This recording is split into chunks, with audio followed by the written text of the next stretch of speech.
What's up, everyone? Welcome back to the channel. Today I am super excited. I'm going to be doing a review of a phone that I have been wanting to get for a long time, ever since the first one came out. And I'm just going to be going over pretty much what I liked about it, what I didn't like about it, and tech specs and all that good stuff. So let's get into it.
What's up, everyone?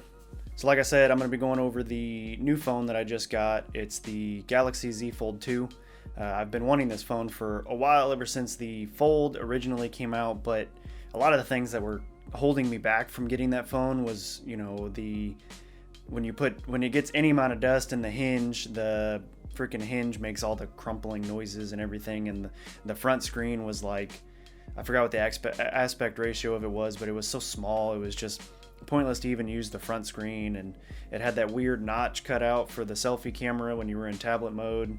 I just really wanted to wait for a second version to come out, or some sort of changes to be made to it. So like I said, today I've got the Z Fold 2 with me. As you can see, the front screen is quite a bit bigger.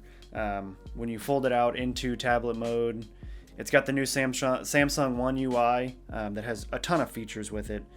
The fingerprint sensor is super fast. It can register, I think right now I've got like 5 fingerprints in place. I don't know what the limit is on it. I'm pretty sure it's right around 5, but I've got 5 for different angles of me holding the phone. It has this cool feature that I like with the One UI, where you can have 2 things running at once in tablet mode. So you can have Chrome on one side, you can have YouTube on the other side, you could do notes, you could do schoolwork, anything like that. You can switch them. You can even have them top to bottom if you really want to do it that way, where you can watch a video on top, you do your notes, or keyboard on the bottom, if you want to use it as a mini laptop, which I'm not a big fan of using it as a mini laptop, but if that's something you're into, you can definitely do that. This does have the Qualcomm 856 Plus, is what I think it is. They're Samsung's newest processing unit, which is going to make this phone capable of running its 120 hertz adaptive screen that it's got on the inside, which it pretty much switches between if it needs 120 hertz or if it doesn't need that high of a refresh rate, it can adjust itself. It does have a Super AMOLED LED screen on the inside and the front, I believe.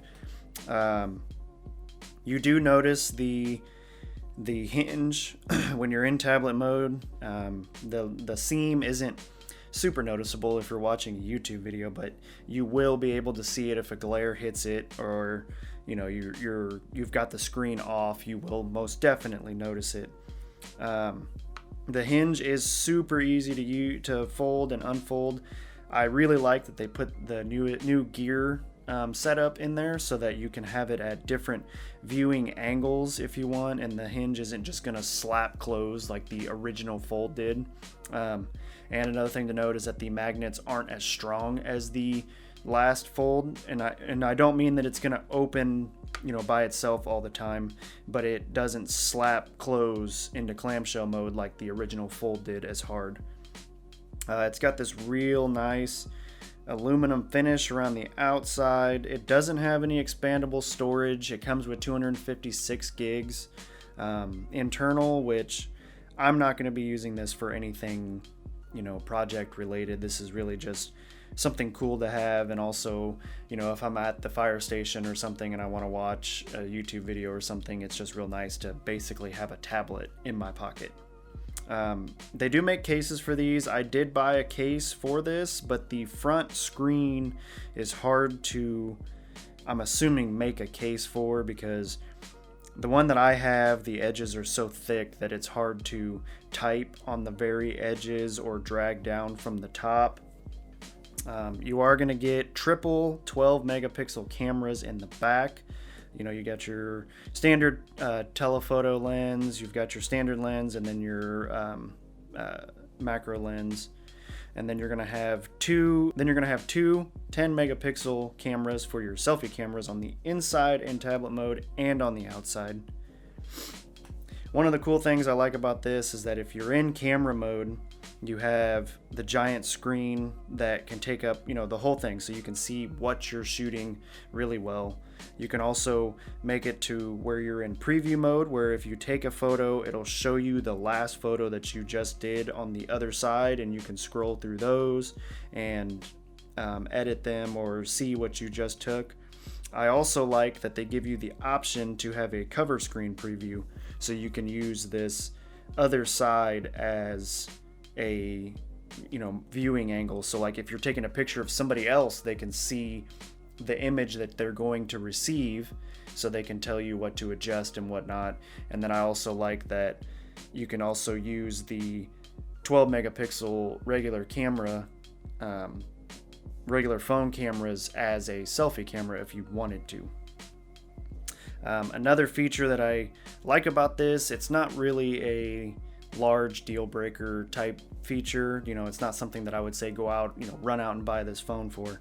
But if you are watching a video or something like YouTube, you can open up YouTube and play a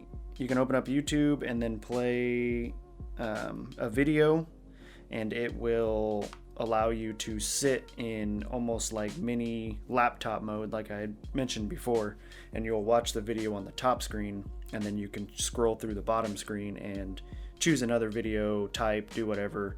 But the reason why I like this is because if you don't want to hold the phone anymore while you're watching a video, you can just set it up almost like if you had a pop socket on a different phone, like a normal phone with a stand on it. All in all, I would say that I really, really do like this phone. I like that they added those brushes to the hinges so that it's not dust resistant. They don't advertise it as dust or water resistant.